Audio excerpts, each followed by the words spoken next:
Welcome to today's Masonic Minute. Today's episode is part 2 of 27 parts.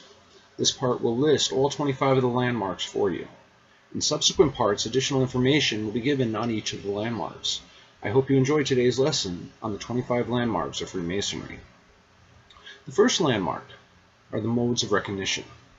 The second, the division of the symbolic masonry into 3 degrees. The third, the legend of the third degree. The fourth, the government of the fraternity by a presiding officer called a Grand Master, who is elected from the body of the tile craft. 5.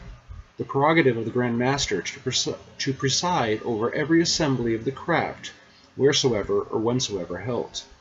6. The prerogative of the Grand Master to grant dispensations for conferring degrees at irregular times. 7. The prerogative of the Grand Master to grant dispensation for opening and holding lodges. 8. The prerogative of the Grand Master to make masons on site. 9. The necessity of masons to congregate in lodges. 10. The government of every lodge by a master and 2 wardens. 11. The necessity that every lodge, when duly congregated, should be tiled.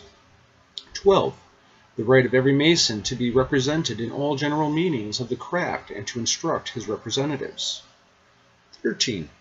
The right of every Mason to appeal from the decision of his brethren in lodge convened to the Grand Lodge or General Assembly of Masons. 14. The right of every Mason to visit and sit in every regular lodge. 15. That no visitor, not known to some brother present as a Mason, can enter a lodge without undergoing an examination. 16. That no lodge can interfere in the business or labor of another lodge. 17. That every Freemason is amendable to the laws and regulations of the Masonic jurisdiction in which he resides. 18. That every candidate for initiation must be a man free-born and of lawful age. 19. That every Mason must believe in the existence of God as the grand architect of the universe. 20. That every Mason must believe in a resurrection to a future life. 21. That a book of the law of God must constitute an indispensable part of the furniture of every lodge. 22. That all men, in the sight of God, are equal and meet in the lodge for one common level. 23.